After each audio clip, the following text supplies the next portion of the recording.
আমাদের পশ্চিমবঙ্গে উত্তরে দার্জিলিং আর দক্ষিণে দীঘা ছাড়াও পশ্চিমে লুকিয়ে আছে এক অন্য জগৎ। লাল মাটির পথ আর ঘন শালের বন পেরিয়ে সময় যেন এখানে একটু আসতে চলে। অযোধ্যা পাহাড়ের শান্ত পরিবেশ আর বরন্তী লেকের জলের ভেসে চলার শব্দ, প্রকৃতি এখানে নিজের মতো করে বাঁচে।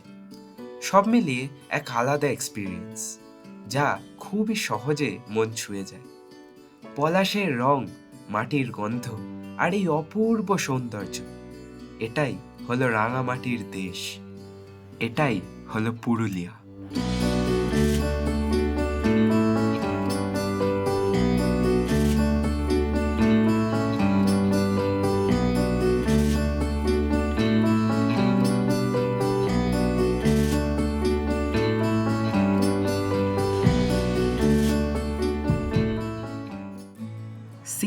মার্চ 2026, ঘড়ির কাঁটায় তখন ভোর 4:30।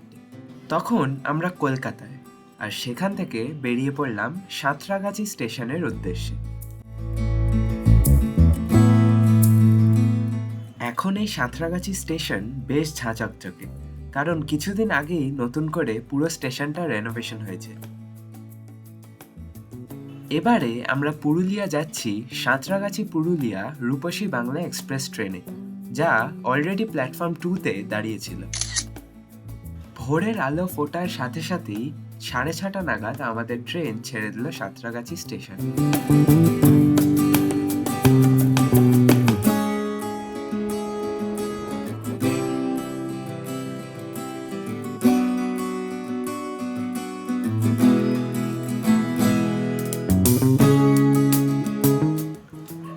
এই ট্রেনটা সাঁতরাগাছি আর পুরুলিয়ার মাঝখানে 10টা স্টেশনে থামে। আর যত আমরা পুরুলিয়ার দিকে এগোচ্ছি, আশেপাশের ল্যান্ডস্কেপ পুরো চেঞ্জ হয়ে যাচ্ছে। বিভিন্ন আকারের ছোট বড় পাহাড় দেখা দিচ্ছে।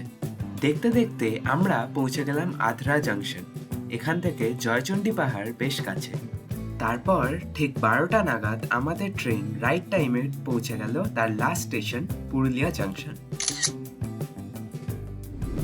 এখন 12:20 বাজে, আর আমরা সকাল 6:30টায় কলকাতার সাঁতরাগাছি স্টেশন থেকে ট্রেনে উঠেছিলাম।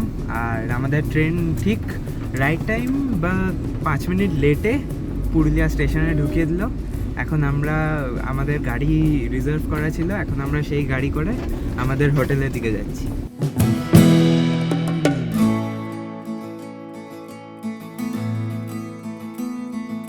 আমরা বলরামপুর পৌঁছে গেলাম। এটা হলো বলরামপুরের বাজার। এখান থেকে আমাদের হোটেল দেখাচ্ছে আর 21 কিলোমিটার। আধ ঘন্টার মতো লাগবে। হ্যাঁ, আধ ঘন্টাই লাগতো যদি না আমরা এই রেল গেটটায় ফেসে যেতাম।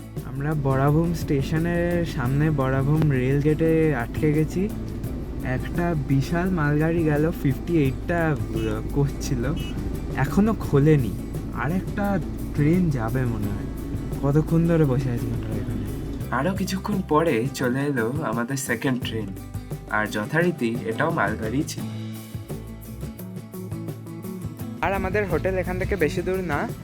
আমরা রাস্তায় একটু নেমেছি, কারণ পুরুলিয়ার বিখ্যাত পলাশ গাছ দেখা যাচ্ছে এখানে।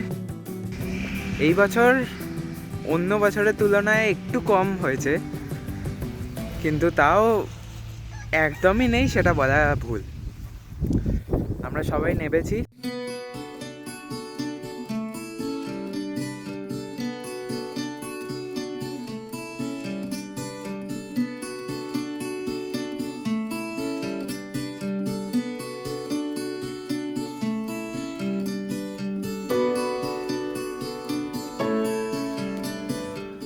ঘড়ির কাঁটায় অলমোস্ট 2টো। আমরা মেন রাস্তা ছেড়ে ডান দিকে ঢুকে গেলাম।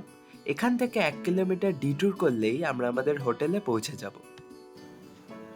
শালবনের মাঝখান দিয়ে এই রাস্তাটা কিন্তু বেশ ভালো। আর এই আমরা পৌঁছে গেলাম আমাদের এবারের 2 দিনের থাকার রিসর্ট, মুনরাইজ রিসর্টে।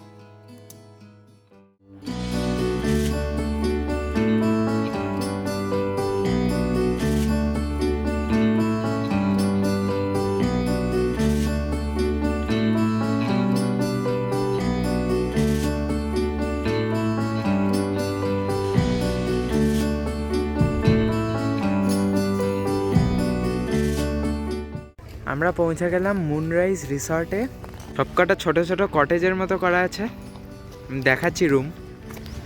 এটা একটা ছোট্ট বারান্দা মতো যেখানে চেয়ার দেওয়া, ঢুকেই একটা বিছানা, এসি আছে, ওইদিকে বাথরুম, ফ্যানও দেওয়া আছে, আর একটা ছোট টেবিল। নাথিং লাক্সারিয়াস, বাট যেইটুকুন প্রয়োজন সেইটুকুন একদম ঠিকঠাক আছে। রিসর্টের এই জায়গাটায় কিছুদিন আগে পলাশ উৎসব হয়েছে, তার জন্য এইরকম পর্দা লাগানো। এই উইকেন্ডেই হয়েছে। আমরা এখন লাঞ্চ করতে যাব।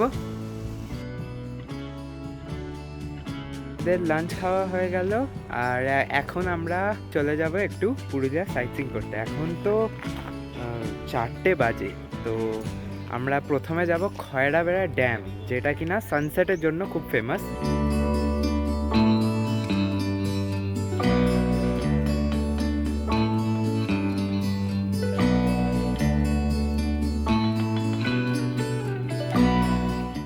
তখনও আমরা এই ভেবেই চলছিলাম যে আমরা খয়রাবেড়া ড্যামে সানসেট দেখব, কিন্তু সেদিন আমাদের কপালে সানসেট ছিল না। হঠাৎ করে আকাশ পুরো কালো মেঘে ঢেকে গেল, আর ঠিক যেটার ভয় ছিল সেটাই হলো। কিছুক্ষণ পরে পুরুলিয়ায় শুরু হয়ে গেল ঝমঝম করে বৃষ্টি। আর শুধু বৃষ্টি নয়, তার সাথে পড়া শুরু করলো শিল।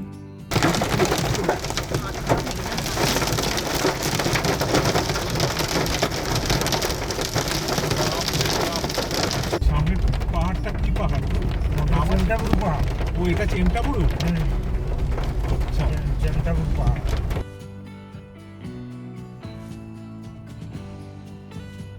আমরা পৌঁছে গেলাম খয়রাবেড়া ড্যামে। এক্ষুনি অসম্ভব বৃষ্টি হয়ে পুরো ওয়েদার কমপ্লিটলি চেঞ্জ। আমরা এখানে সানসেট দেখতে এসেছিলাম, কিন্তু আমরা শিলাবৃষ্টি দেখে যাচ্ছি। বেশ ঠান্ডা লাগছে এখন। এই হলো সেই অপূর্ব ড্যাম।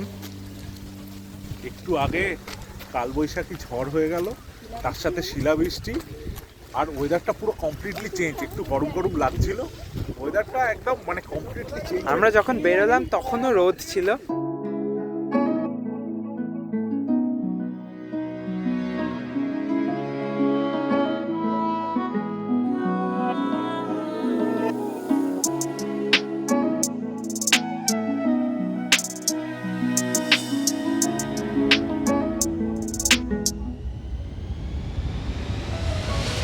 অসম্ভব হাওয়া দিচ্ছে, অসম্ভব। আর যা ঠান্ডা লাগছে না, হাড় কাঁপানো ঠান্ডা। পুরুলিয়া এরম ঠান্ডা। এক্ষুনি এসি ঘর থেকে বেরিয়ে এলাম, রোদ ছিল, হঠাৎ করে এরম ওয়েদার হয়ে কাজটা পুরো কমপ্লিটলি চেঞ্জড। শিলাবৃষ্টি, আর ওইরকম শিলাবৃষ্টি দেখা যায় না। তারপর সেখান থেকে আমরা চলে এলাম চরিদা মুখোশ গ্রামে, যেখানে প্রথমে আমরা একটু সন্ধ্যে স্ন্যাক্স খেয়ে নিলাম।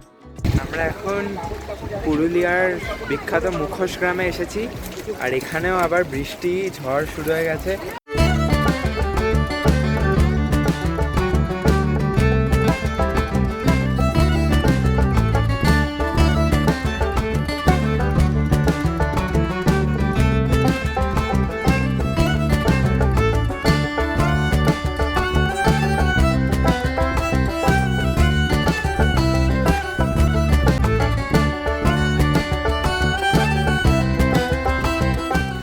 এখন 9:15 বাজে, আর আমাদের ডিনারের ডাক পড়লো। আর এখনো এখানে খুব বাজে রকমভাবে ঝড়।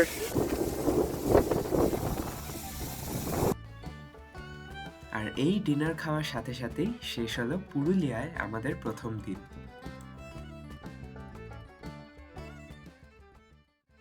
কাল আমরা ঘুরে দেখব পুরুলিয়ার অপূর্ব সব সাইট সিইংগুলো, নানা রকম ড্যাম, ঝর্ণা, লেক, আরো অনেক কিছু।